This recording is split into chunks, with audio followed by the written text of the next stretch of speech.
আসসালামু আলাইকুম friends, welcome to my channel. আজ আমি আপনাদের সাথে কোনো কাটিং ভিডিও শেয়ার করব না।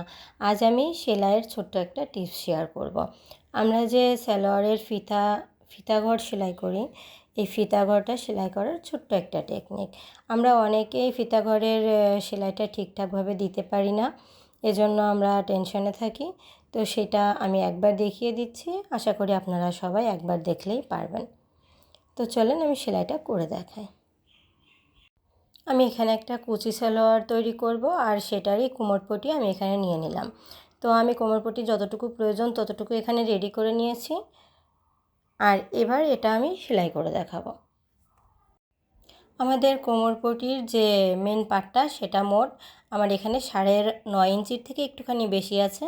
তো আমাদের সেলাইয়ের পর এখানে 7.5 ইঞ্চি থাকবে, মানে আমি ফিতাঘরটা তৈরি করার পর এখানে 7.5 ইঞ্চি থাকবে। তো আমি 7.5 ইঞ্চিতে একটা মার্ক করে নিলাম উপরের জায়গাটা রেখে। এবার দেখিয়ে দিই, এই যে এটা এভাবে একটা ভাঁজ দিয়ে নিচ্ছি।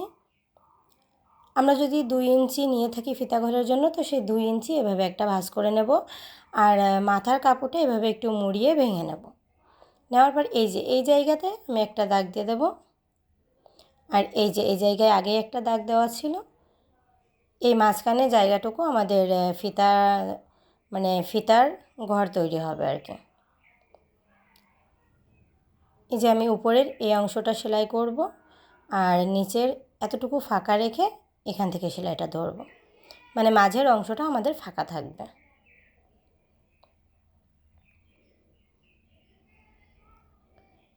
সেলাই করে এই যে এই সোজা আসলে একটা বারটিক দিয়ে নিতে হবে, যাতে সেলাইটা খুলে না যায়। আবার নিচের দাগ থেকে এখানে একটা বারটিক দিয়ে সেলাইটা শুরু করতে হবে।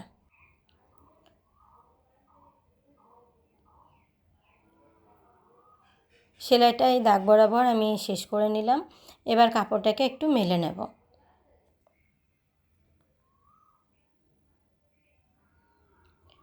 এই যে কাপড়টাকে মেলে নিয়ে ভাঁজটা দুই দিকে, মানে কাপড়ের ভাঁজটা দুই দিকে দুই সাইড দিয়ে এভাবে মাঝ বরাবর একটা ডলা দিয়ে নিচ্ছি, যাতে কাপড়টা দুই দিকে চলে যায়। এই যে দেখুন, এটা আমাদের ফিতার ঘর। তো এবার আমি এই দুই সাইড থেকে একটু সেলাই করে নেব,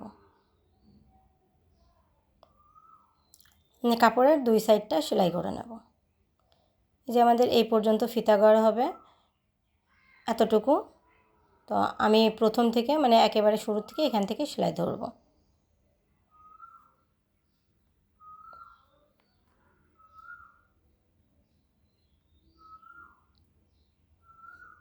এটা সোজা সেলাই করে এভাবে আরেক সাইডটাও সেলাই করে নিতে হবে,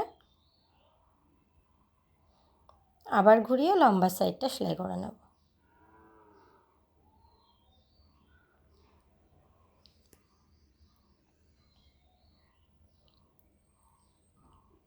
তো সেলাই করার পরে এই যে আমাদের এটা দেখতে কিছুটা এমন হবে।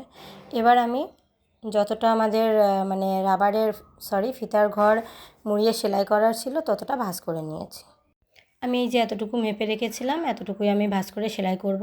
তো এটা সেলাই করার জন্য আমি সর্বপ্রথম এর মাথার দিক থেকে 1/2 ইঞ্চি কাপড় এভাবে মুড়িয়ে নেব, নিয়ে তারপর এটাকে সেলাই করব।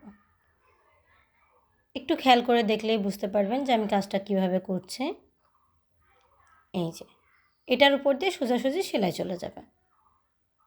ভিডিওটা ভালো লাগলে অবশ্যই ভিডিওতে একটা লাইক দিয়ে যাবেন, আর যারা ইউটিউব থেকে দেখছেন অবশ্যই চ্যানেলটিকে সাবস্ক্রাইব করবেন, আর যারা ফেসবুক পেজ থেকে দেখছেন তারা আমার পেজটিকে ফলো করে রাখবেন। তো আমি এখান থেকে সেলাই শুরু করব। এটা ঘুরিয়ে একেবারে সেলাই পড়ে যাবে, সম্পূর্ণটা ঘুরিয়ে সেলাই হয়ে যাবে।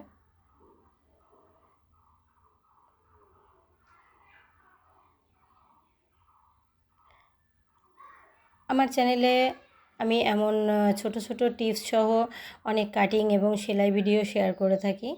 তো আপনারা আমার সাথে থাকবেন, সাপোর্ট করবেন। দেখতে পাচ্ছেন যে আমার এখানে ফিতার ঘরটি তৈরি হয়ে গেল। এবার এখানে ফিতাটা লাগিয়ে নিতে হবে। তো আমি এখানে একটা সেফটি পিনের সাহায্যে ফিতাটা লাগিয়ে নেব। এতক্ষণ আমার সাথে থাকার জন্য আপনাদের সবাইকে অসংখ্য ধন্যবাদ। সবাই ভালো থাকবেন, সুস্থ থাকবেন। আল্লাহ হাফেজ।